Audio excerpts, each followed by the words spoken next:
మహాపరిశుద్ధుడును మన ప్రభు అయిన యేసుక్రీస్తు ప్రశస్తమైన గణనామానికి మహిమ కలుగును గాక.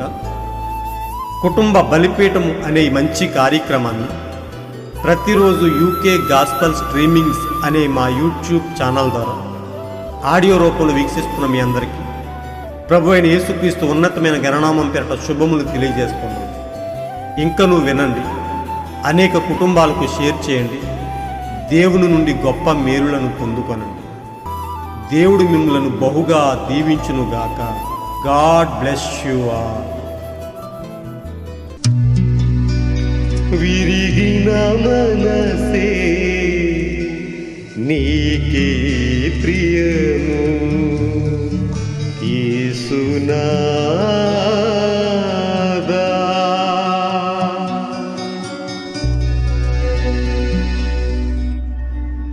విరిగిన మనసే నీకే ప్రియము యేసునాదా.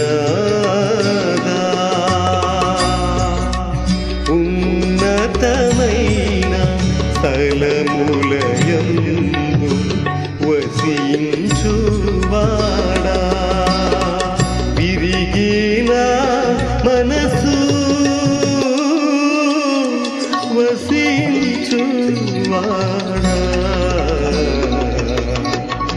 వసించువాడా.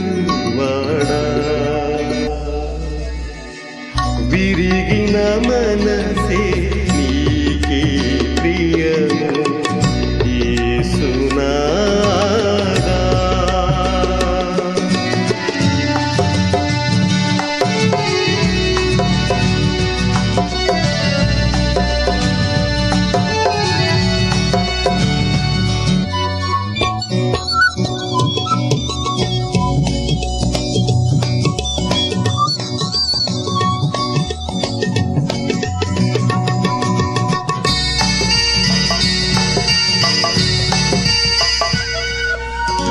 విరుగని దానిని కోరదు లోకం, విరుగని చూని దృష్టిలో శూన్యం.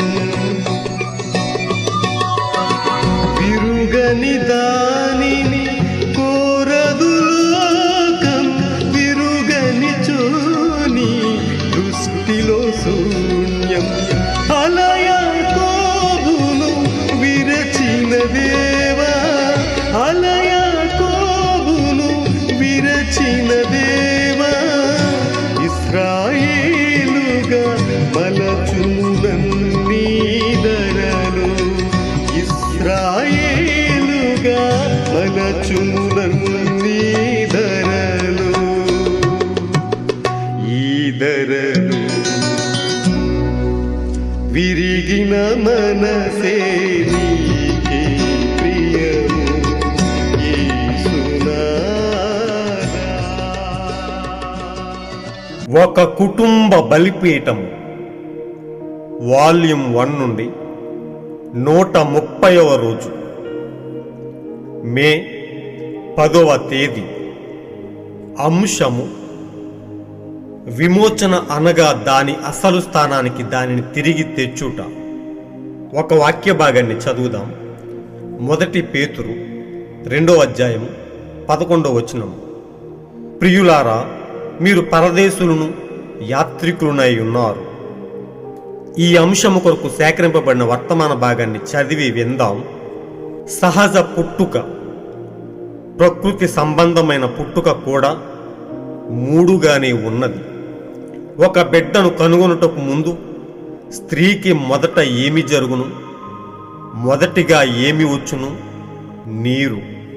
తర్వాత ఏమి వచ్చును? రక్తము. ఆ తర్వాత వచ్చినది ఏమిటి? జీవము, ప్రాణము. నీరు, రక్తము, జీవము. మొక్కకి ఏమి జరుగును? మొదటిగా అది కుళ్ళిపోవును. అప్పుడు మొదటిగా ఏమి వచ్చును? కాండము వచ్చును. అటు తర్వాత ఏమి వచ్చును? బీజదళము వచ్చును. అటు పిమ్మట ఏమిటి? పొట్టు. చివరికి గింజ బయటికి వచ్చును. గింజ వచ్చుటకు 3 దశలు ఉన్నాయి. ఖచ్చితముగా విమోచనలో పరిగణలోనికి వచ్చువారు కేవలం ముందుగా నిర్ణయించబడిన వారు మాత్రమేనని తేటగా కనబడుచున్నది. మీరది గ్రహించారా? విమోచన అను మాటకు తిరిగి తెచ్చుట అని అర్థం. అది సరియేనా? దేనినైనా విమోచించుట అనగా దానిని ముందున్న దాని స్థానంలోనికి తిరిగి తీసుకుని తెచ్చుట. హల్లెలూయా. గనుక ముందు నిర్ణయంలో ఉన్నవారు మాత్రమే వెనక్కి తీసుకుని రాబడతారు. తక్కిన వారు అక్కడ నుండి రాలేరు. తన తలను నరికివేయుటకు వారు ఒక దిమ్మను నిర్మించుచున్నప్పుడు పౌలు చెప్పిన మాటలో ఆశ్చర్యము లేదు. ఓ మరణమా, నీ ముల్లెక్కడా? ఓ సమాధి, నీ విజయమెక్కడా? అయితే మనకు జయము అనుగ్రహించుచున్న దేవునికి స్తోత్రములు. మరణమా, నీవు నన్ను ఎక్కడ ఏడిపించగలవో చెప్పుము. మరణమా, నీవు నన్ను ఎట్లు పట్టుకుని ఉండగలవో చెప్పుము. ఎందుకనగా నేను నిత్య జీవము స్వతంత్రించుకున్నాను అని పౌలు చెప్పాడు. ఆమేన్. దానినతడు గుర్తించను. మరణము, పాతాళము, సమాధి ఏదియు అతనిని పట్టుకొని ఉంచజాలదు, మరియు ఏదియు మనలను బంధించజాలదు. మనము నిత్య జీవం పొంది ఉన్నాము. అతడు నిత్య జీవముతో ఆశీర్వదించబడినని అతడు గ్రహించను. చిన్న మంచు బిందువు వలనే ఉన్నాము. రసాయన శాస్త్రం గురించి నాకు ఎక్కువ తెలియదు, అయితే అది శీతలం యొక్క సంయోగమని నాకు అర్థమైనది. రాత్రి చీకటి పడి చల్లగా నున్నప్పుడు అది ఆకాశం నుండి పడును, చుక్కలుగా నేల మీద రాలును. అది ఎక్కడ నుండియో పడుచున్నది. కాని మరుసటి ఉదయము సూర్యుడు వచ్చుటకు ముందే అది అక్కడ ఉండును. ఆ చిన్నది వణుకుచూ ఉండును. అయితే సూర్యుడు వచ్చిన తర్వాత అది ఎంతో సంతోషంగా ఉండుటను మీరు గమనించండి. ఎందుకది అంత సంతోషంగా ఉన్నది? ఎందుకంటే అది ఎక్కడ నుండి పడినదో తిరిగి అక్కడికే పిలవబడుటకు సూర్యుడు దానికి కనబడిను. ఈ మెల్కీసెదెకు ఎవరు అనే వర్తమాన భాగం నుండి సేకరింపబడిన ఉన్నతమైన అంశం. కుటుంబ బలిపీఠం నుండి ఈ రోజు కొరకు దేవుడు మనకిచ్చిన ఈ యొక్క గొప్ప అంశాన్ని బట్టి దేవుడు మనలను దీవించునుగాక.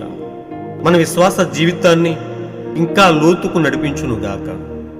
దేవుడు మనలను ప్రేమించి మనలో విశ్వాసాన్ని పెంపొందింపజేయడానికి దేవుడు మన కొరకు ఇస్తున్న గొప్ప వర్తమానాలను బట్టి, గొప్ప అంశాలను బట్టి, ఆయన మన పట్ల చూపుతున్న వాత్సల్యాన్ని బట్టి, బాధ్యత గల ప్రేమను బట్టి మన సర్వశక్తి కలిగిన దేవునికి, సార్వభౌముడైన దేవునికి మహిమ, ఘనత, ప్రభావములు కలుగునుగాక. ప్రియ సోదరి సోదరులారా, ప్రియ స్నేహితులారా, ప్రియ దేవుని బిడ్డలారా, మనం ఎంతో ధన్యులమై ఉన్నాం.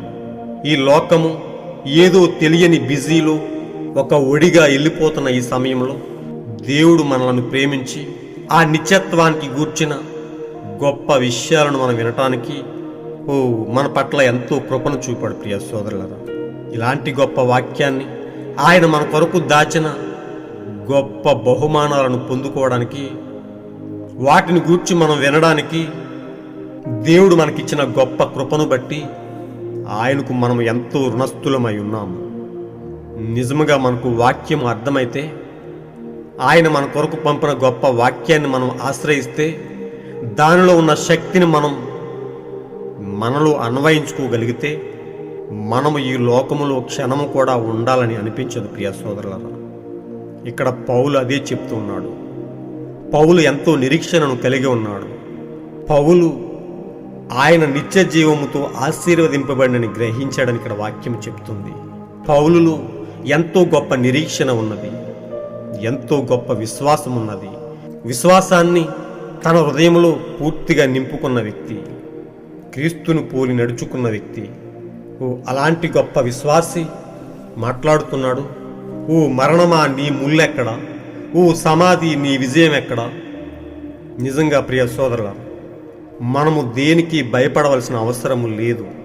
మన తండ్రి మన కొరకు ఎప్పుడూ వేలను చెల్లించాడు. మనకు నిత్య జీవాన్ని ఆయన ఎప్పుడూ అనుగ్రహించాడు. మనలను ఏది బంధించి ఉంచలేదు. ప్రియ సోదరుల, వ్యాధి, బాధ, వస్త్రహీనత, ఉపద్రవము, కరువు, ఖడ్గము, మరి ఏదైనాను, చివరికి మరణమైనను మనలను బంధించి ఉంచలేదు. మరణాన్ని సైతం జయించి ఆ నిత్యరాజ్యంలోనికి వెళ్ళిపోయిన మన తండ్రి తన పిల్లలమైన మన కొరకు ఆయన తన గొప్ప నిత్య జీవముతో తన నిత్యత్వానికి మనలను వారసులుగా తీర్చిదిద్దాడు. అందును బట్టి మన పౌర హక్కు ఇహలోకమైనది కాదని మనము ఎరిగి, మనము గ్రహించి ఆ ఇంటిని కూర్చి మనం బెంగగా ఉందాం. మనము ఎక్కడి నుండి వచ్చామో తిరిగి అక్కడికే వెళ్ళిపోవడానికి మనం సిద్ధంగా ఉందాం. మనము సంతోషంగా ఉందాం. ప్రియ సోదరులను, ఇక్కడ మనం చదువుకున్న అంశంలోని భావం అదే అయ్యున్నది. విమోచన అనగా దాని అసలు స్థానానికి దానిని తిరిగి తెచ్చుట. మనము యాత్రికులమును పరదేశులమునై ఉన్నాం. ప్రియ సోదరులను, ఈ లోకము మనది కాదు, మనము ఈ లోక సంబంధులము కాదు. మన పౌర హక్కు పరలోకముందు ఉన్నది. ఓ ప్రియ సోదరి సోదరులారా, మనలను దేవుడు అనేక దశల గుండా ఆ పౌర హక్కును స్వతంత్రించుకోవడానికి మనము ఈ లోకములో సిద్ధపడుతూ ఉన్నాం. మనము ఎక్కడి నుండి అయితే వచ్చామో తిరిగి అక్కడికే వెళ్ళిపోవడానికి దేవుడు మన పట్ల ఎంతో కృపను చూపి తన బాధ్యతను మనపై పెట్టి మనము నశించిపోకుండా ఉండునట్లు ఆయన మన కొరకు వెలను చెల్లించి మనలను విమోచించాడు. ప్రియ సోదరి సోదరుడా, అలాంటి గొప్ప త్యాగాన్ని మనం ఎల్లప్పుడూ తలపోసుకుంటూ ఆయన మన కొరకు పడిన ఆ గొప్ప వేదనను మనం గుర్తు చేసుకోవలసిన వారమై ఉన్నాము. ప్రియ సోదరి సోదరులారా, ఇక్కడ మనం చదువుకున్న అంశంలోని భావాన్ని క్లుప్తంగా తెలుసుకుందాం. సహజ పుట్టుక లేదా ప్రకృతి సంబంధమైన పుట్టుక 3 దశలుగా ఉన్నది. సాధారణంగా ఒక తల్లి బిడ్డకు జన్మనిచ్చినప్పుడు మొదటిగా నీరు బయటకు వస్తుంది, ఆ తర్వాత రక్తము వస్తుంది, ఆ తర్వాత జీవము అనగా ప్రాణము వచ్చినట్టుగా మనం చూస్తూ ఉంటాం. ఓ ప్రియ సోదరులారా, ఒక మనిషిలో నూతన జన్మ కూడా అదే మార్గమై ఉన్నది, అదే పోలికై ఉన్నది. మనం విశ్వాసం ద్వారా నీతీకరణ, శుద్ధీకరణ ద్వారా కడగబడటం, తర్వాత పరిశుద్ధాత్మతో నింపబడటం అనగా నీతీకరణ, శుద్ధీకరణ, పరిశుద్ధాత్మ అనే 3 దశల గుండా మనము తిరిగి ఆయనలోకి వెళుతున్నట్లుగా, ఆయన నిత్యరాజ్యానికి వారసులంగా అవుతున్నట్లుగా మనము గమనించగలుగుతూ ఉన్నాం. ప్రియ సోదరి సోదరులు, సహజంగా ఒక మొక్కలో కూడా అదే దశలు జరగాల్సి ఉంది. కాండము, బీజదళము, చివరికి గింజ. మొదటిగా ఆ గింజ ఏ స్థితి నుంచి అయితే భూమిలో పాతిపెట్టబడిందో తిరిగి మళ్ళీ అదే దశకు వెళ్ళటం, అదే గింజగా మారిపోతూ ఉన్నది. ప్రియ సోదరులారా, దేవుడు మన పట్ల చూపిన గొప్ప కృపను మనము ఆశ్రయిస్తూ ఉన్నప్పుడు ఆయన మన కొరకు ఏమి చేశాడో మనకు ఉన్నతంగా అర్థమవుతూ ఉన్నది. మన కొరకు ఆయన గొప్ప త్యాగాన్ని చేసి మనం పోగొట్టుకున్న అసలు స్థానానికి తిరిగి తీసుకుని వెళ్ళడానికి ఆయన మన పట్ల గొప్ప త్యాగము చేసి మనలను విమోచించాడు. ప్రియ సోదరి సోదరులారా, విమోచన అనే అంశములో కేవలం ఆయన ప్రణాళికలో ఎవరైతే ఉన్నారో ముందు నిర్ణయించబడిన వారు, జగత్తు పునాది వేయబడక ముందు ఆయన ప్రణాళికలో ఉన్నవారు మాత్రమే అని మనం తేటగా అర్థం చేసుకోగలుగుతున్నాం. వారి కోసమే ఆయన రక్తము కార్చినట్టుగా, వారి కోసమే ఆయన త్యాగం చేసినట్టుగా మనకు ఎంతో తేటగా అర్థమవుతున్నది. తన రక్త సంబంధులను, ఆయన ప్రేమించిన తన ప్రజలను, తన సంఘాన్ని, తన భార్యను విమోచించడానికి ఆయన వచ్చినట్టుగా మనం చూస్తూ ఉన్నాం. మనము మొదటిలో ఆ ఏదేను తోటలో దేవుడు మనకిచ్చిన ఆ మహిమకరమైన ఆ గొప్ప పరిస్థితి నుండి మనము కాలమనే ఈ లోకంలోనికి పడిపోయినట్టుగా, పాపము ద్వారా సాతాను బందీలుగా కాలమనే ఈ లోకంలోనికి పడిపోయినట్టుగా మనం తెలుసుకోగలిగాము. తిరిగి మనలను అసలు స్థానానికి తీసుకువెళ్ళడానికి, పాప దాస్యం నుండి మనల్ని విడిపించడానికి మన కొరకు ఒక బంధువుడగు విమోచకుడిగా, ఒక రక్త సంబంధియగు విమోచకుడిగా, మన పట్ల గొప్ప బాధ్యత కలిగిన దేవుడుగా ఆయనే వచ్చి మన కొరకు రక్తము చెల్లించి సాతాను యొక్క బంధకాల నుండి మనలను విడిపించాడు. ప్రియ సోదరి సోదరులారా, అందుకొరకు మనము ఆయనకు ఏమి చెల్లించగలం? మనం పూర్తిగా ఆయనకు సమర్పించుకుని మన కొరకు పంపబడిన వాక్యాన్ని యథార్థంగా మనం అన్వయించుకుని వాక్య ప్రకారం మనం ఎల్లప్పుడూ సిద్ధపడుతూ ఉండటమే, మన జీవితాలను ఆయనకు అంకితం చేసుకోవడమే గొప్ప సమర్పణ అయ్యున్నది. అదే ఆయన మన నుండి కోరుకునేది. మనము ఇక పాపమనే దాస్యంలో ఉండనవసరం లేదు. కుమారుడు విడిపించిన వాడు నిజముగా స్వతంత్రుడు. మనము స్వతంత్రులమై ఉన్నాం. ప్రియ సోదరులారా, సాతానుకు మన పైన ఏ అధికారము లేదు. మన తండ్రి మన కొరకు సమస్త వెలను చెల్లించాడు. మనము ఎవరికి రుణము లేము. వ్యాధి, బాధ, కరువు, ఖడ్గము, హింస ఏది కూడా మనలను బంధించి ఉంచలేదు. మరణాన్ని సైతం మనం జయించాం. అందుకే పౌలు ఎంతో నిరీక్షణతో మాట్లాడగలిగాడు. అతడు నిత్య జీవానికి వారసుడని గుర్తించగలిగాడు. ఎందుకో తెలుసా?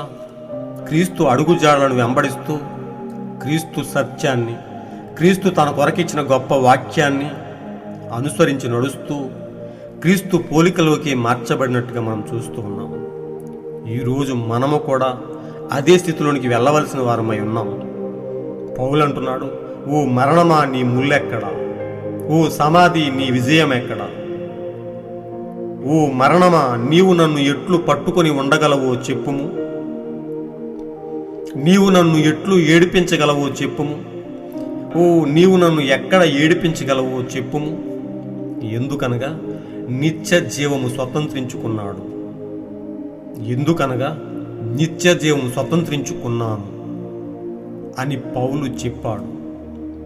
ప్రియ సోదరులారా, అదే మార్గమై ఉన్నది మనము కూడా అదే మార్గంలో వెళుతూ ఉన్నాం. ఈ లోకంలో ఏది మనలను ఏమీ చేయలేదు.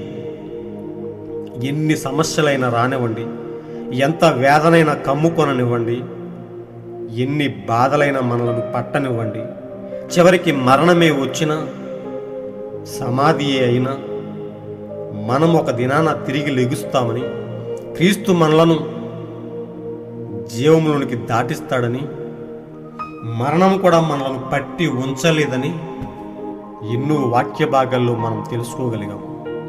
నా మాట విని నన్ను పంపిన వారిని విశ్వసించువాడు నిత్య జీవము గలవాడు. వాడు తీర్పులోనికి రాక మరణంలో నుండి జీవమునకు దాటి ఉన్నాడు అని ఆయన మన కొరకు వాగ్దానం చేశాడు. యేసు అన్నాడు, నేనే పునరుద్ధానమును జీవమును. నన్ను విశ్వసించిన వాడు చనిపోయినను బ్రతుకును. బ్రతికి నన్ను విశ్వసించు ప్రతి వాడు ఎప్పటికీ చనిపోడు. ఇలాంటి గొప్ప నిరీక్షణను కలిగించే గొప్ప వాక్యాలు, గొప్ప వాగ్దానాలు మన కొరకు ఉండగా మనము దేనికి భయపడాలి? ప్రియ సోదరి సోదరులారా, నిజముగా వాక్యము మనకు అర్థమైతే, నిజముగా క్రీస్తుని గురించి మనకు ప్రత్యక్షత కలిగితే మనం మరణానికి కూడా భయపడమని వాక్యం చెప్తుంది. మనము నిశ్చయంగా ఆ స్థితికి రావాల్సిన వారమై ఉన్నాం. క్రీస్తు కొరకు మన ప్రాణాలనైనా అర్పించగలిగే స్థితికి మనం రావాల్సిన వారమై ఉన్నాం. పౌలే మనకు గొప్ప మాదిరిగా ఉన్నాడు. ఈ కొత్త నిబంధన కాలంలో ఎఫెసు సంఘకాలానికి గొప్ప ప్రవక్తగా వచ్చిన పౌలే మనకు గొప్ప మాదిరిగా ఉన్నాడు. క్రీస్తు కొరకు అత్తసాక్షులుగా మారిన మరెందరో ఉన్నారు.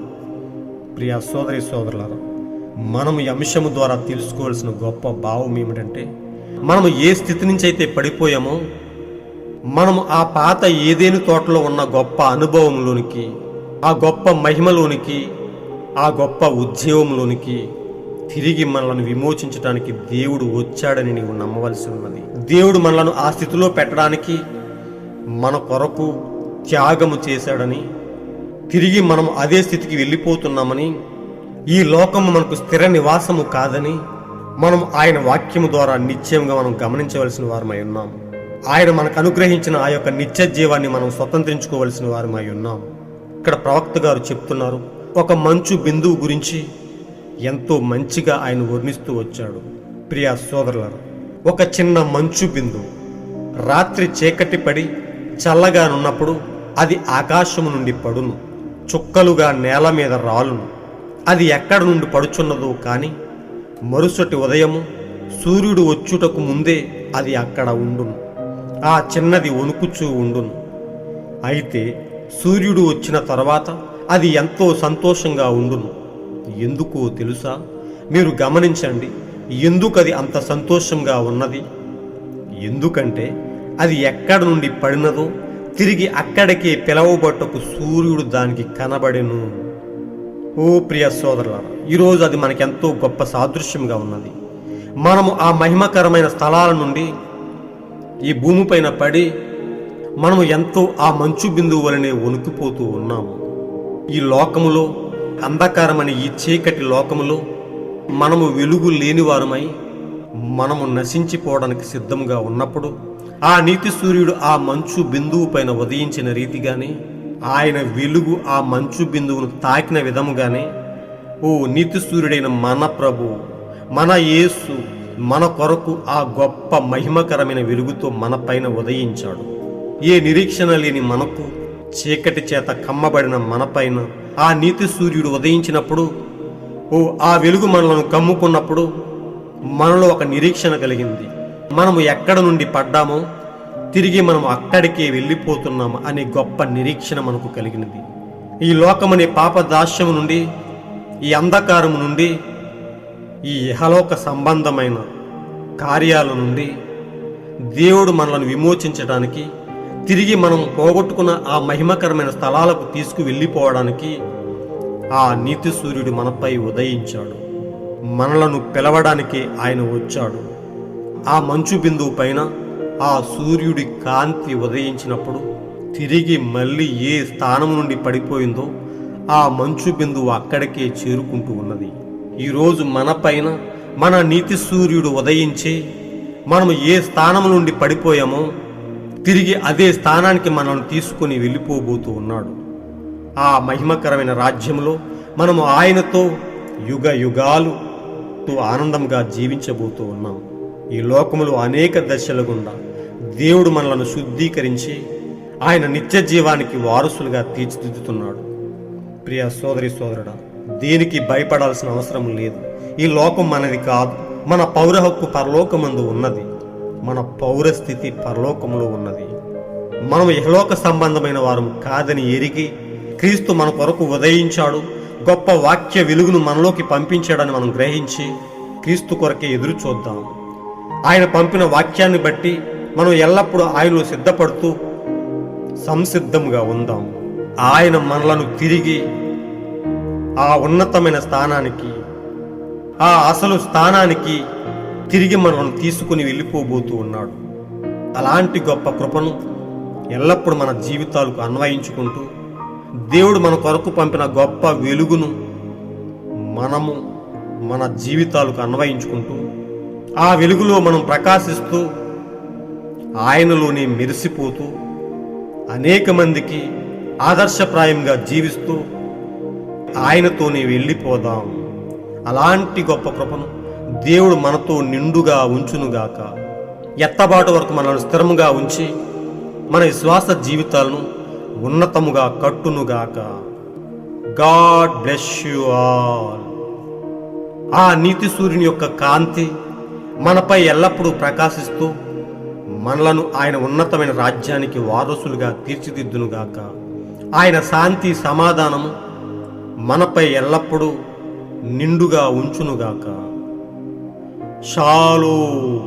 ఈరోజు మీరు చదవాల్సిన అనుదిన వాక్య పఠనము 2వ రాజులు 10, 11, 12 అధ్యాయములు మరియు యోహాను 1వ అధ్యాయము. దేవుడు మిమ్మలను బహుగా దీవించునుగాక.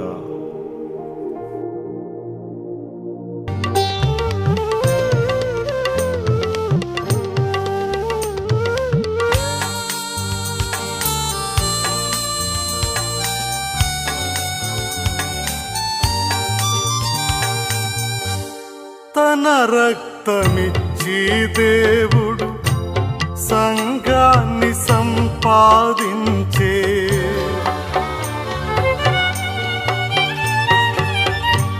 తన రక్తమిచ్చి దేవుడు సంఘాన్ని సంపాదించే, సంఘమును శుద్ధి చేయ యేసు మ్రానుపై వ్రేలాడే, యేసు మ్రానుపై వ్రేలాడే.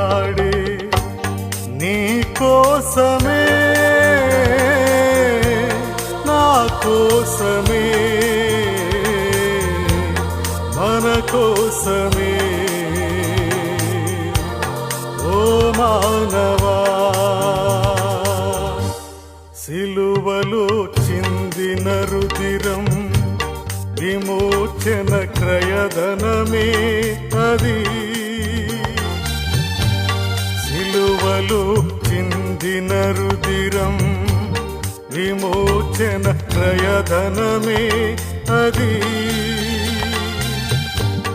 తీరదు ఆ రుణము చాలదు ఏ పణము చాలదు ఏ పణము చాలదు ఏ పణము చాలదు ఏ